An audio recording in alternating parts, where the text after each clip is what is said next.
This is the C7 Audi RS6. So I've been slightly obsessed with these cars since I first saw it in the film Layer Cake. It was a grey RS6, the C5 generation. My obsession started there. Then I really wanted the V10 one, but this is the one that has the sound that I prefer.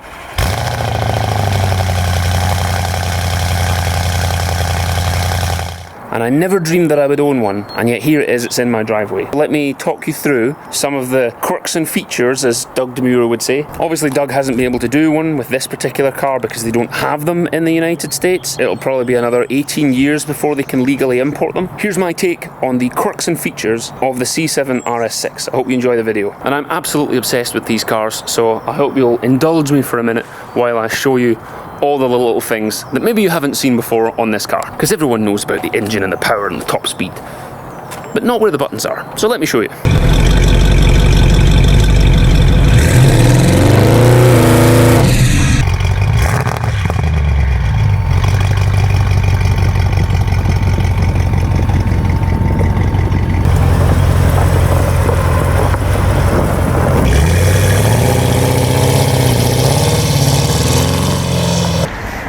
Have you ever seen a better idea than this? Top 10 best ideas ever. 550 horsepower tow car.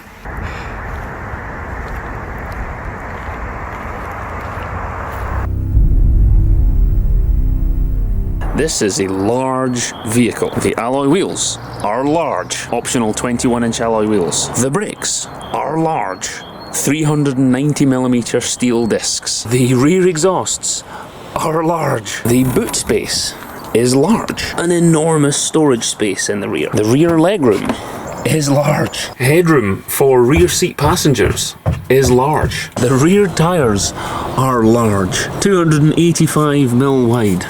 Are really, really big. And the front grille is large. What a front grille it is too. Now this car is fitted with the optional matrix LED headlights, which follow your direction as you turn. When you indicate, they turn on and off, and your fog lights are not in the traditional position down here, but they're built into this headlight unit, and they will point down for foggy conditions or rainy conditions. There's a bit of fluff. We don't need that. The RS6 versions of these cars come with the distinctive honeycomb grille, and there's an optional carbon pack which adds a little carbon touch to the brake cooling duct there. Not a fake duct, which is nice to see. There's an additional cooling vent behind here. Air hits this back panel, swoops round and gets directed in to cool the enormous 390mm steel brakes. Audi RS cars are also famous for having the cut-out flower petal design here to save weight. And with this car, when you choose the air suspension instead of the dynamic suspension pack, there's a diffuser section in the centre which removes to reveal a secret tow bar. Yes, almost 600 horsepower with a tow bar. Towing electrics are all built in. You plug your trailer in, the car detects that you're on trailer mode, raises the rear suspension through the air suspension, and turns on your towing electrics. And the way you access that is with a handy little panel in the boot. You open this up. These are the electronics for your sat-nav and the Bose sound system. And on the side here, there's a little pull cord. You pull it like a parachute, flashes red, and I can just fold that back away and then refit the diffuser panel. And with this car having the air suspension kit, I can also lower the vehicle, which I'll show you now.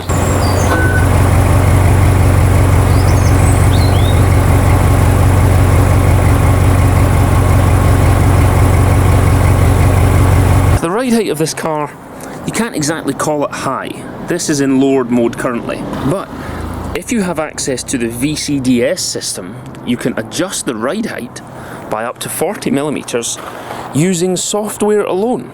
Essentially, you cheat the calibration of the ride height, tell the vehicle that it's higher than it really is, and it settles down the levelling system into a more lowered position. Or vice versa. Since you have a tow bar, if you want to permanently raise the ride height, you can do the same. Now you can hold down the unlock button. As long as you hold it down, it will lower the windows, which means you can let some heat out on a hot day. you can also open the tailgate. You can close the windows by holding the lock button. It will close the windows of the vehicles. But you cannot close the tailgate. You have to go up and press the button. Manual labour. When you unlock the car, I'm using my wife's key here, the memory seats move into position. So I'll unlock the car now, open the door, and the seats and the steering wheel move into the saved driving position. There's a panel on the door here. You can select 2 saved positions, and then it syncs to whichever key locks the car, and when that key unlocks again next time, that is the memory seat position that it will move to. Which is great, because my wife is very short. Inside the car, the first thing to note is the carbon fibre inlays. They go all across the top of the dash there, into the door panels. And this is not a carbon pack car. These come on all RS6s. You get these carbon fibre trims. You also have Bose surround sound in the car as standard. Lock and glove box. Glove box is opened by a normal pull catch. Previous generation had an odd button. You had a button which you would press to unlock the jukebox. In here, if I remove my McDonald's napkins and KFC packets and so on, at the back of the glove box you can see there is a very small vent which is an air outlet from the aircon system. So when you rotate that circle, it opens and closes an aircon duct so you can have a chilled glove box compartment for keeping in sandwiches or deli meats. And all the RS6s come with heated seats at the front. Press that and it will remember what your previous setting is, so mine is always set to 3 bars. After a time the heat will reduce slightly, and that's a setting that you can control. If you have a copy of VCDS, you can adjust that setting as to how long it will keep at maximum heat. Like forever, if you're my wife. This car has the anti-glare mirrors. Rear view mirror and the passenger mirrors will tint a blue colour to reduce glare. And this car has the hexagon stitched sports seats from the factory. There is also a very plain, very flat comfort seat, also known as the fat guy seat. You don't want those. You want to get these sports seats with the little extending position there if you want a little bit of extra leg support. And both sides are completely electrically adjustable, but only the driver's seat has the memory controls. And these sports seats also come with the netting on the back to help storing items, such as your COVID face masks. Now, of course, being an RS6, it has these RS6 inlays in all of the doors and in the back of the seat. And when you turn on the car, it has it in the dial cluster and on the infotainment screen, and at the bottom of the rev counter there, another RS6 logo, and another RS6 logo on the steering wheel, and another RS6 logo on the engine cover. Another place where you have your RS logo is here on the steering wheel. Now this is a rounded style, like sort of the older GTI cars. The new ones are square and shaped like a hammer, and I think they are ugly AF. So this rounded one, I think that is much nicer. I'm at least 6'2", depending on how you measure me. I have tons of room, no matter which seat that I choose. And also, my legroom is fantastic. It's also nice to note that the carbon inlays for the door handles are included in the rear of the car also. It's not just the front passengers that get the carbon niceties. And again, this is not the carbon optional extra, this is standard on all RS6s. And of course, the all-important but rarely seen ashtray. What year is it?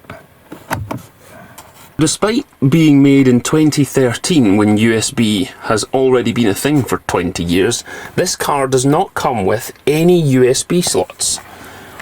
So you have to put in a little adapter. So we have 2 accessory sockets here. There's another accessory socket underneath the glove box here, and that has another little USB point in. And if you plug into the MMI system, you can get an adapter which runs to a USB plug, but you have to pay Audi extra for that. They give you the socket, but the plug and the little cable is extra. Another little quirk from Audi land is in the armrest here in the rear seats. European cars are required to have a first aid kit in a vehicle, but with an Audi, normally you can spec an optional extra to have a first aid kit loaded in the rear armrest, and with the RS6 you get that optional extra for free. So you have a Verbantage first aid kit.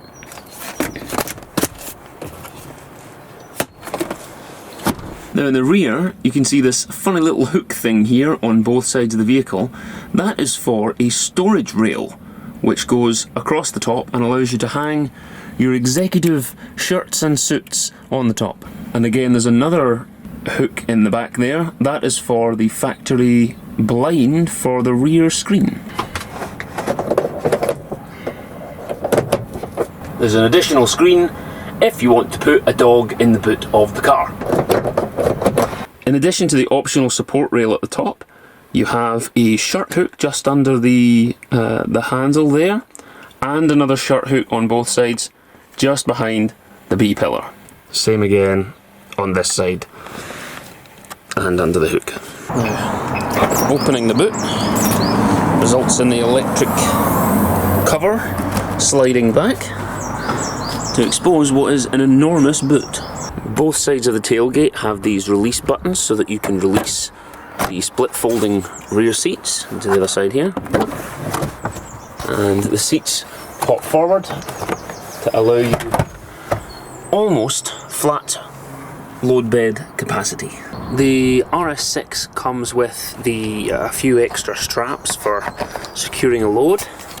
Comes with the mesh bags in place. Underneath here you can fold this back, and the RS6 comes with a load retaining net and these clips which load in here. Press the button and they slide along and lock into position, so that you can then use these as a tie down position in the boot of the car. Put that back in there, and you can see in here got your usual jack for the car, and a little storage bin at the back here. All of the Bose electronics are stored in this container here. Hopefully you never have to open that. And you'll see there's an options sticker for every vehicle printed on a label in the boot here for your RS6. And each of these codes corresponds to a different thing, like folding mirrors or air suspension. Even the alloy wheels that are fitted to the car have an options code on that sticker. Now, just pop this open. In here is another little storage area. And we have emergency tyre repair fluid. I've never tried to work that, but it looks like a pressurised container that you then just connect onto your tyre when you have a flat, because there is no spare wheel here. We have an aluminium welded tank, which I believe is for the air suspension, and the pumps and kits and stuff for the air suspension. This is all the gubbins here for the air suspension stored under here. The other thing that you have in the RS6 is the optional extra wheel compressor. So here it is. It's a bit tired, but you got a compressor with a PSI gauge here, so that you can inflate the tyre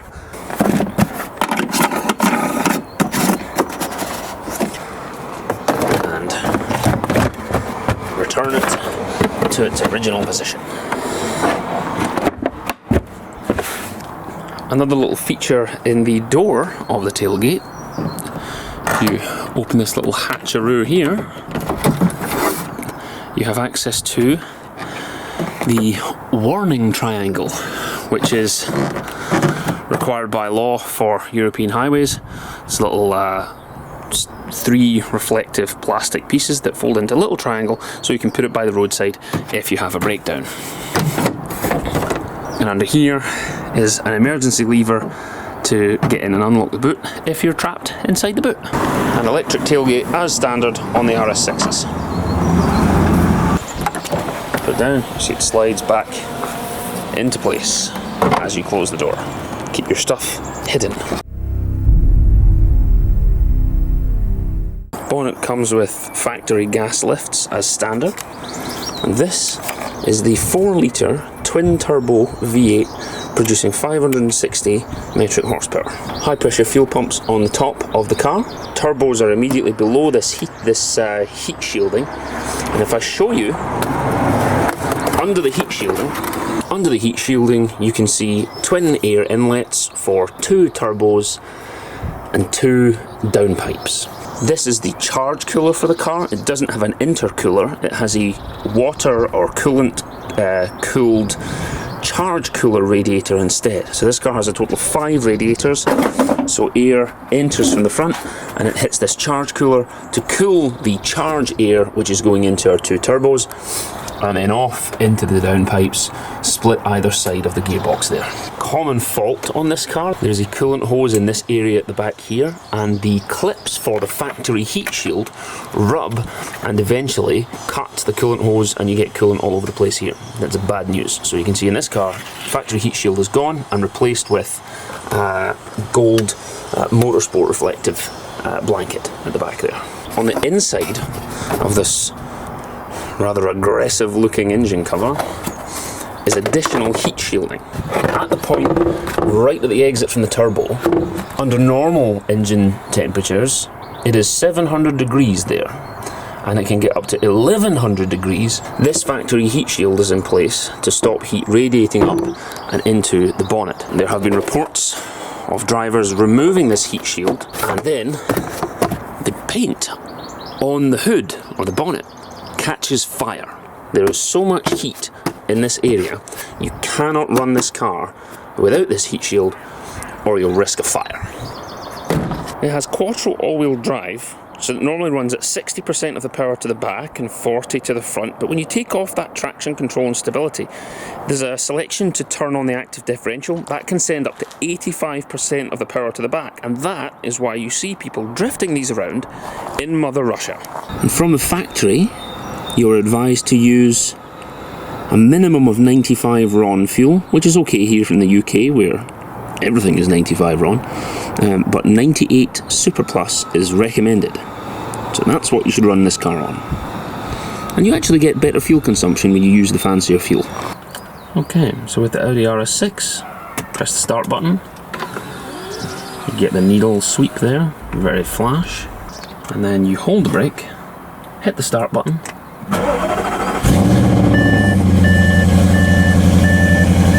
Turn that off again.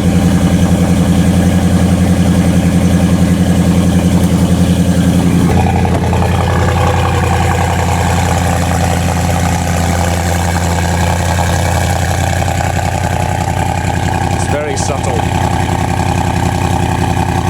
Now for the first 30 seconds the car will run extra fuel to warm up the catalytic converters. It will turn on the secondary air pumps and the EGR valves to try and get the cats up to temperature.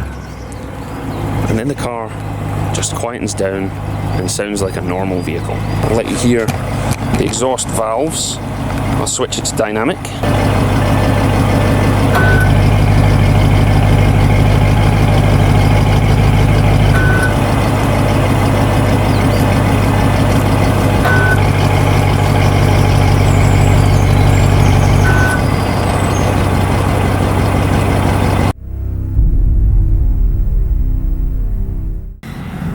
The voice control, as ever, it is total German disobedience.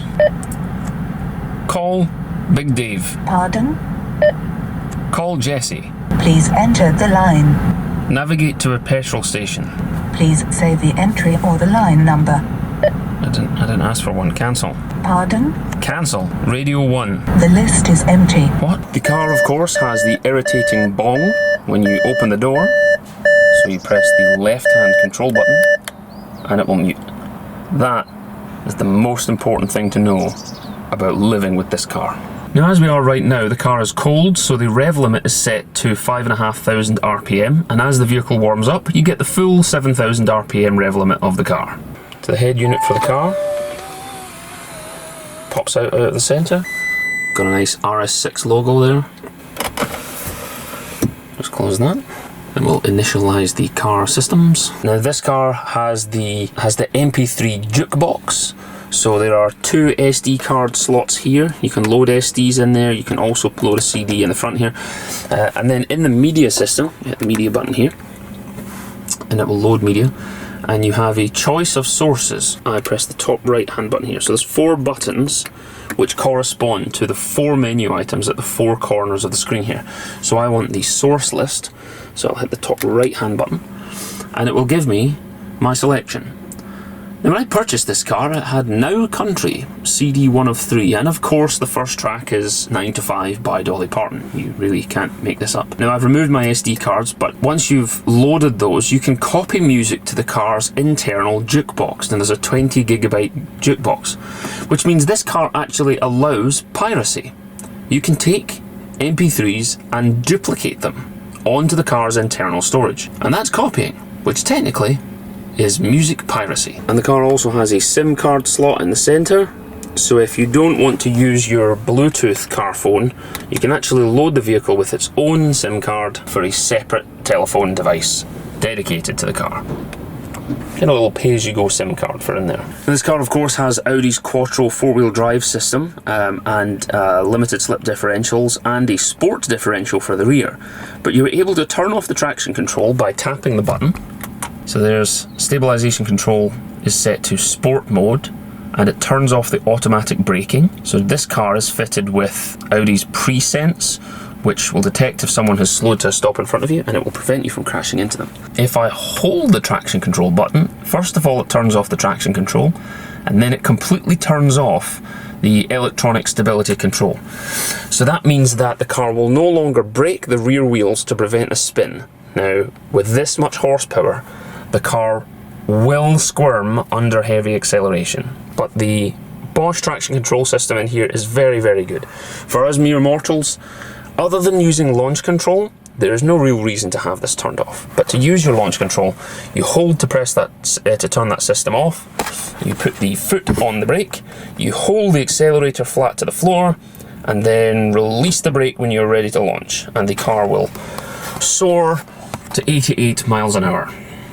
Or speed limit corresponding to your local area. When it comes to using the sat-nav system, you hit the navigation button, you can choose your destination. The way you input your data, you can use the circular dial to rotate through the letters, or you can use this little touchpaddy thing which is like a modern smartwatch, where you can draw the letter that you want. So you can draw an L. L. You can draw an O. O. N. D. O. N. And then you can pick from a list of the locations that you want. And the sat-nav maps can be updated using SD cards. Process takes around an hour and a half. Your route is being calculated. You can keep your sat-nav up to date. Another little sat-nav thing, when you press the info button, even when you don't have an Audi Connect subscription, you can access some traffic information. And Audi Connect will allow you to do a quick Google search of items for your sat-nav. The list is not extensive, but you can search for special destinations or online destinations, and if you have your phone connected for some data connection or a SIM card in, you can do an online search for example, McDonald's, but it isn't a fully online system. This is, however, one of the earliest RS6s that had the Google Earth sat-nav system in, and it is much better for mapping than the previous generation of Audi maps. The car has these 4 modes that you can configure. Dynamic is sharpest throttle response, the suspension dampening is more aggressive, the exhaust makes all sorts of pops and bangs when you downshift. This is a good thing.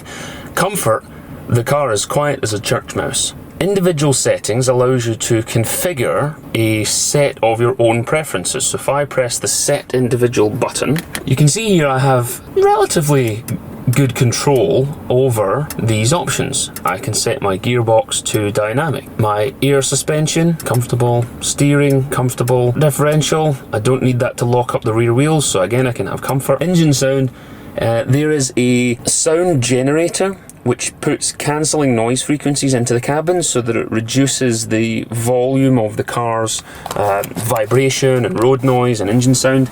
But I like the engine sound, so I keep that on dynamic. Belt tensioner, engine belts get tighter to stop them slipping under aggressive cornering. And adaptive cruise control sets the distance at which the vehicle will follow. And the car has radar guided cruise control here. So you can press the button on the end to set the speed and it will follow whichever vehicle you're on. You can knock it up for 5 miles an hour or down for 5 miles an hour increments of how fast you how fast you want your cruise control to be set at.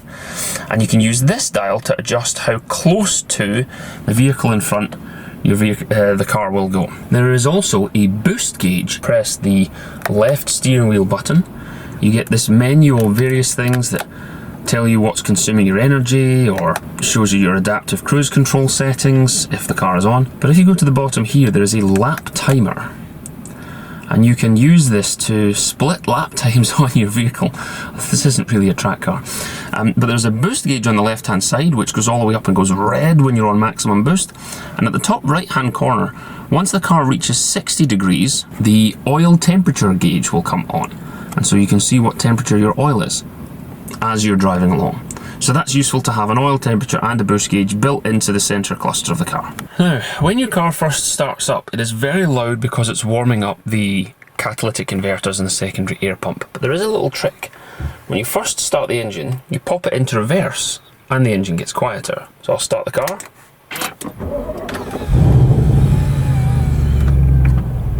Pop it into reverse. Yeah, the revs drop to just around 700 RPM.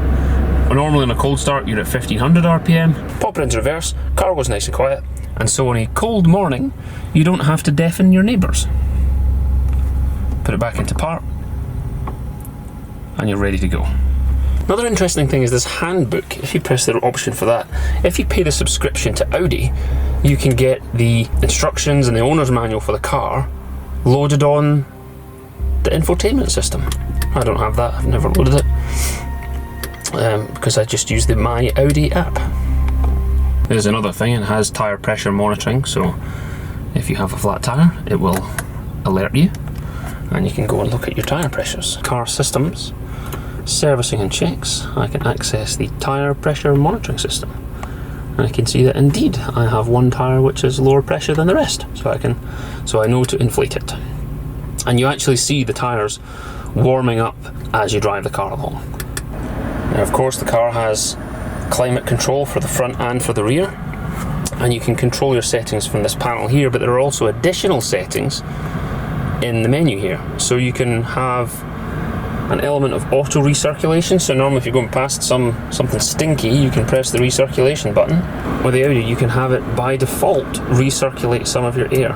You can independently control the footwell temperature versus the rest of the vehicle. So by default, it's just set to medium. Configuration for the rear. So normally, you would have to change the settings on the back of the armrest here. We saw that earlier on. So the rear passengers have independent climate control settings. But for the driver, you can't reach it. But the driver can also control them from the infotainment system here. Another feature which is on all Audis is the speed warning. So you can tell it when you're going really, really quickly. Give yourself a speed warning. The volumes and frequencies of all your parking aids. So essentially all the electronic systems that you can turn on and off are in here. So the braking guard will brake automatically if someone pulls out in front of you. And you can configure those systems in here. Background lights. Also with these matrix headlamps you can configure European driving, so if you go into the continent, rather than having to put lenses on the front of the car, you just control it here. Excellent for those long distance European road trips. Another feature of the matrix optional extra headlights is the automatic full beam assist. It's daytime now, but if I put my lights from auto into main beam, I'm able to push this lever forward and I get a little light here to turn on my full beams. But when I have my auto lights engaged, if I press forward on this lever, I get a little indicator here to show that my full beam lights will automatically turn on.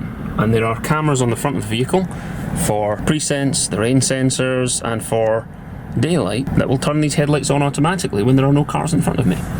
And these are by far the best headlights of any vehicle I've ever driven. And now for the most useless feature on the RS6. So the voice control is bad, but the most useless feature is this button right here.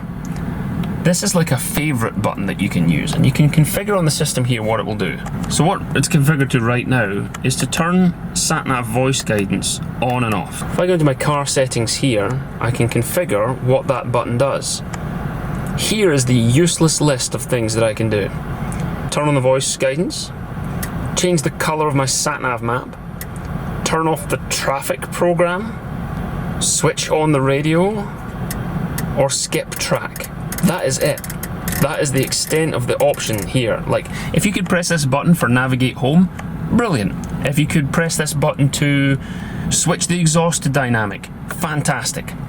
I bet like the Lamborghinis where they have the Strada Corsa switches, if this button was just activate exhausts for dynamic mode, or to turn on your parking sensors or something, that would be brilliant, but as it stands it's pretty useless. For example, there is a parking assist system on this car. If you press the P button here, it will turn on the reversing camera and the sensors. But under normal circumstances, proximity sensors only engage when you go into reverse. So when you pull into a parking space forwards and you want to know how much distance you've got, you have to stop, go into reverse to turn on the system, and then go back into drive to move forwards again in order to get the proximity sensors on the side of the vehicle here. And there is also a little icon in the top right hand corner here, so this is configured right now for reversing into a space that's straight behind you. You can change this option and it moves the grid lines to a zone system that helps you with reverse parallel parking. But it is not the system that automatically spins the steering wheel.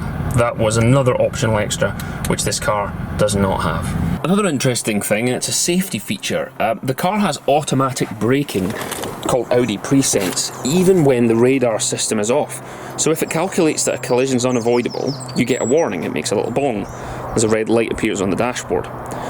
But this thing knows how big the brakes are, and if a vehicle in front of you pulls to a hard stop, the car warns you if you'll hit it before it does so, but if you ignore that warning, it will jolt the brakes to get your attention. So if you are braking and you're not braking enough to avoid the impact, the car will completely ignore what you're doing and brake even harder. And yes, you can turn it off if you're on a track. When you stop and you open the door, the car automatically shuts the head unit down, turns the power off for the car, and it applies the handbrake. When you press this button, it will enable the automatic handbrake. When you slow to a stop, regardless of which gear you're in, it will apply the handbrake, and then when you pull off, there'll be a little bit of resistance, and then the handbrake will release and you can drive as normal. But it's not quite intuitive, so it's a little bit strange to use. So I just keep that turned off.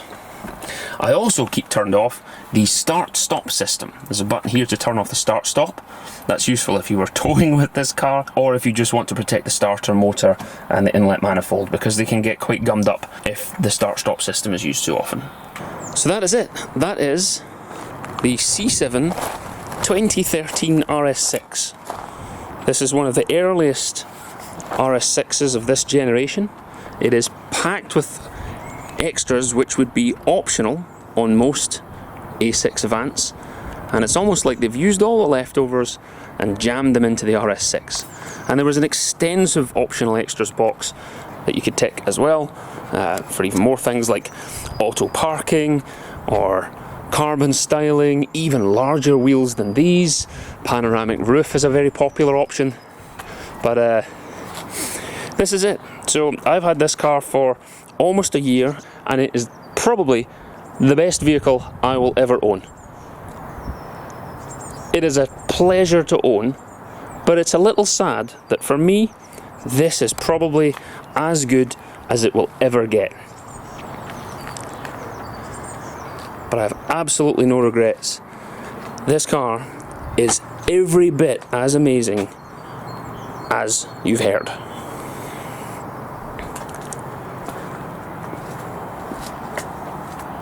What a machine.